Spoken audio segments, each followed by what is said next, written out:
What's up, everybody? I'm Jay, and this is Rising CPA. 3, 2, 1, 0. All engine running. Liftoff. These are the top 8 things I recommend you do before you take the CPA exam. So let's start with the top 8 things I recommend you know before the CPA exam. Number 8, unidentified questions in the CPA exam. According to the AICPA, there are unidentified questions on each test lit. They are not graded towards your final score. The AICPA does this to determine if these new CPA exam questions are challenging enough. Number 7, does this CPA exam material get easier? Well, the CPA exam material gets easier to understand as you read and review your notes over and over. Can't stress how important it is to read your notes every day. And like I do in all the videos, please feel free to pause the video and read the entire slides.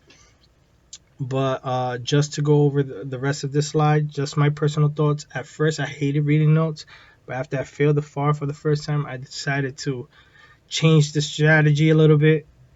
And I realized how important reading your notes every day will lead to your success on this exam. So please read your notes every day.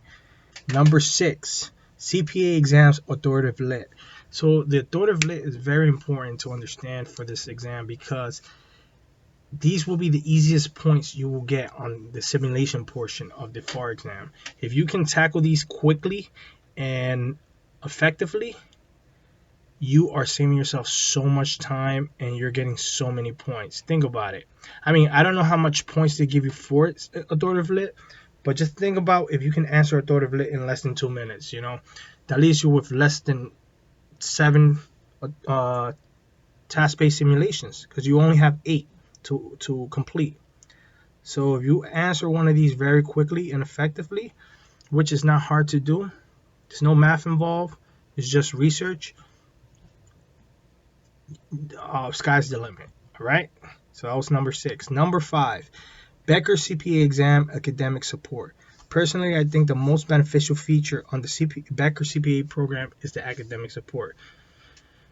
Now, I'm not sure if it's available for all the packages that people buy, like they have the premium, the platinum, I don't know. But if it's available to you, use it. Trust me, you will thank me later. Number 4, am I ready to sit for the CPA exam? This question I ask myself all the time. Was I ready?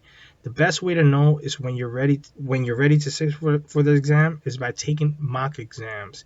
I know this sounds like, redundant, like you've heard this before, but in reality, when I first took the CPA exam, I didn't get to take the mock exam. I didn't have enough. Well, I had enough time, but I pretty much rushed to take the exam before the testing window.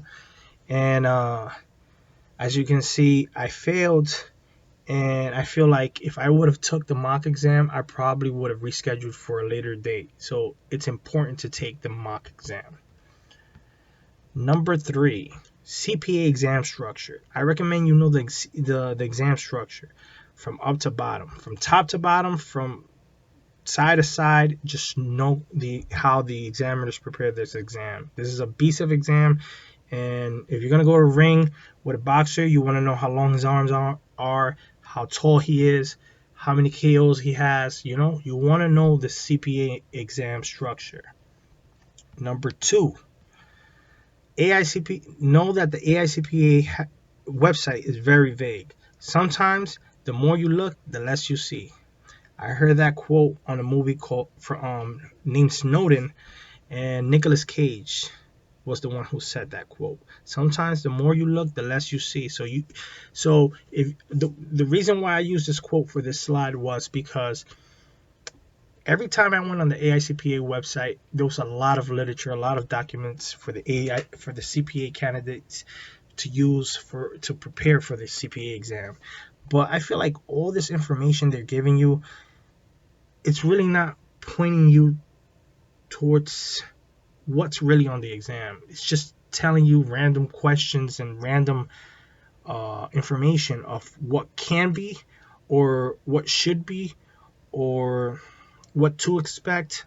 but that really doesn't help you in understanding how the CPA exam. The blueprints don't help you because they have a lot of information, and they don't really give you a percentage of the type of questions they're going to ask you. They'll tell you like the question might be based on governmental financial statements, but it could be an MCQ asking you about what's the name of a governmental fund type financial statement. It could be a multiple choice question. So it is very broad from the way that they word it on their blueprint or on their website.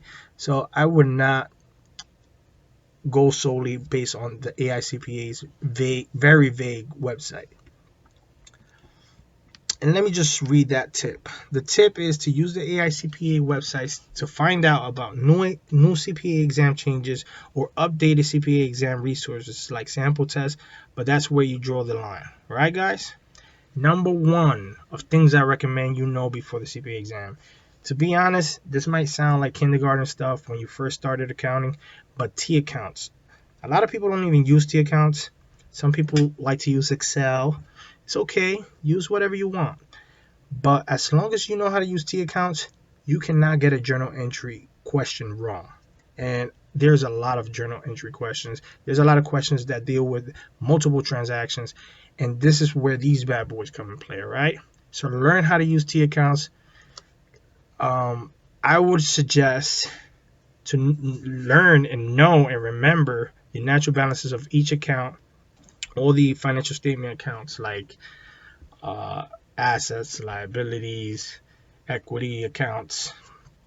And every time you're solving a problem, make a T account to build your T account accuracy and knowledge. All right, guys? So those were my top 8 things I recommend before the CPA exam. All right, guys? Hope you guys liked the video. Comment and subscribe. Good luck on your CPA exam. Take care. 3, 2, 1, 0. All engine running. Liftoff.